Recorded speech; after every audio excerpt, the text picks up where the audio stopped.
warahmatullahi wabarakatuh. Perkenalkan, nama saya Fazila Tunisa dengan NIM 253131027. Saya mahasiswa dari STIT Insida Jakarta. Wawancara ini saya lakukan untuk memenuhi UTS mata kuliah profesi kependidikan. Assalamualaikum warahmatullahi wabarakatuh. Waalaikumsalam warahmatullahi wabarakatuh. Ya, selamat siang Bapak. Perkenalkan, nama saya Fazila Tunisa, mahasiswa dari STIT Insida. Saat ini saya sedang mendapatkan tugas UTS mata kuliah profesi kependidikan, yaitu melaksanakan wawancara dengan guru, Bapak. Ya. Mengenai profesi dan pengalaman mengajar. Ya. Mohon izin, apakah Bapak bersedia untuk wawancara sebentar? Siap. Iya. Bersedia. Nah, boleh perkenalkan nama Bapak dan mengajar di mana? Saya Pak Muhammad, ngajar di SMA Negeri 10 Kota Bekasi. Dan Sudah berapa lama ngajar sebagai guru? ya sudah hampir 30 tahun. Oh iya. Hampir 30, udah menjelang pensiun. Oh iya. Ya. Terus selama ngajar pelajaran apa yang Bapak ajarkan? Saya pelajaran PAI, Pendidikan Agama Islam. Iya.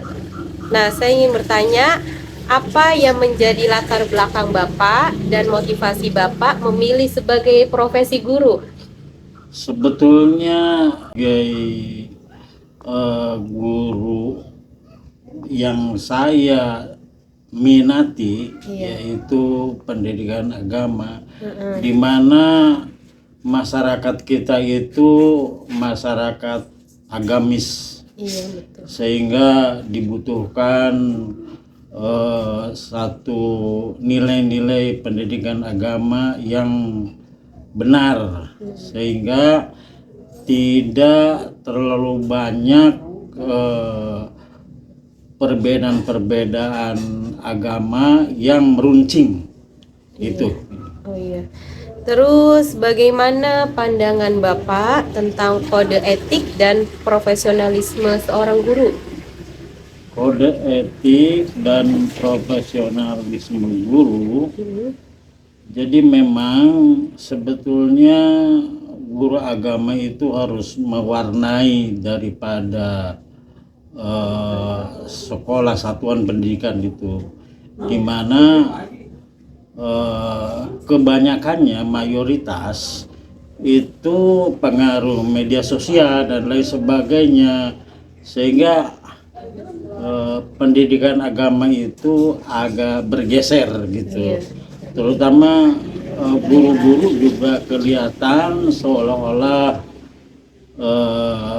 guru PAI itu dianggap satu yang memang dibutuhkan, tetapi dalam kehidupan sehari-harinya seperti yang diasingkan gitu dibanding dengan guru-guru umum yang lainnya. Tapi pada akhirnya yang tergantung kepada masing-masing guru itu sendiri. Terus menurut Bapak bagaimana menjadi guru yang profesional di zaman sekarang? Kalau di zaman sekarang, profesionalnya menciptakan anak didik untuk begitu keluar dari SMA itu dia siap untuk menghadapi persoalan-persoalan di masyarakat. Oh, iya. Itu, iya. Apakah Bapak mengikuti perkembangan teknologi dan pembelajaran? Bagaimana cara Bapak mengembangkan dirinya? Untuk mengembangkan diri siswa itu, bagaimana dengan derasnya arus teknologi yang membawa budaya-budaya aneh dari luar, sehingga kita harus memberikan satu dasar-dasar bagaimana anak-anak itu bisa memfilter daripada arus budaya-budaya yang tidak penting, sehingga semaksimal mungkin anak-anak itu dibina, dibimbing dan diarahkan untuk mengupdate data-data, info-info dan lain sebagainya betul-betul difilter. Untuk pengawasannya ya terutama adalah penggunaan gadget itu sendiri, terutama kita juga sampaikan sosialisasi kepada orang tuanya untuk bagaimana membimbing atau memperhatikan anak-anaknya dalam menggunakan gadget itu sendiri. Iya, terus di pelatihan atau sertifikasi guru? Sudah. Oh, sudah. Sudah. Jadi sertifikasi guru itu sebetulnya sangat berarti untuk guru. Sertifikasi adalah seolah-olah itu hadiah, seolah itu gaji tambahan kesejahteraan. Ya tidak menutup kemungkinan memang juga di situ ada yang menafsirkan sebuah kesejahteraan guru, lebih bermotivasi, lebih semangat dan lain sebagainya. Tapi sisi lain pokok utamanya dana tersebut bagaimana untuk mengembangkan diri guru itu sendiri supaya lebih bagus untuk mempersiapkan anak didik. Oh iya. Bagaimana cara Bapak menghadapi siswa yang memiliki permasalahan di kelas? Setelah itu ada BK, tugas untuk bagaimana berkonsultasi para anak didik itu kepada BK masalah permasalahan anak didik itu sendiri.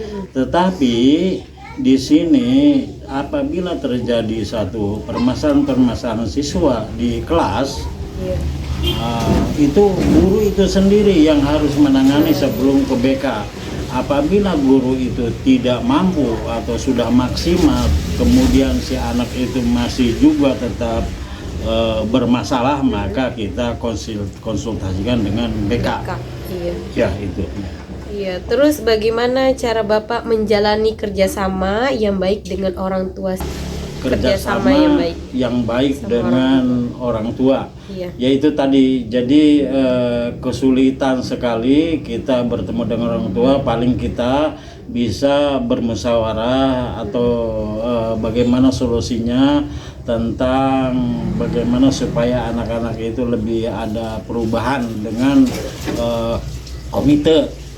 Karena di perkotaan itu memang anak-anak orang tua itu sangat terbatas, dan bahkan orang tua itu seakan-akan sekolah itu sebagai penitipan anak. Jadi kenapa dikatakan penitipan anak? Karena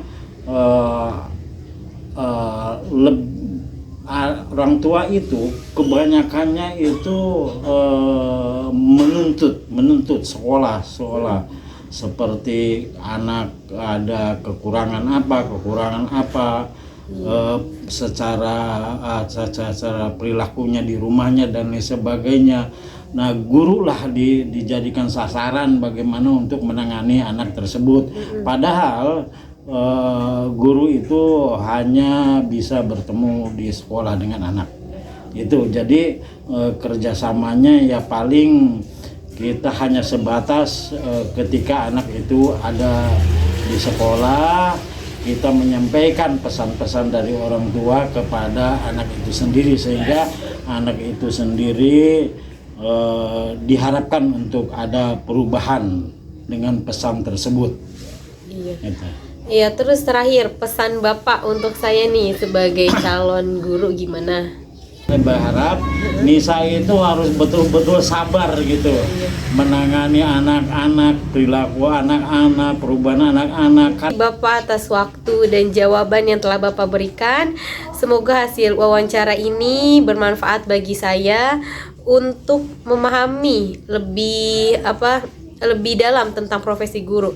Semangat menjadi pendidik yang profesional.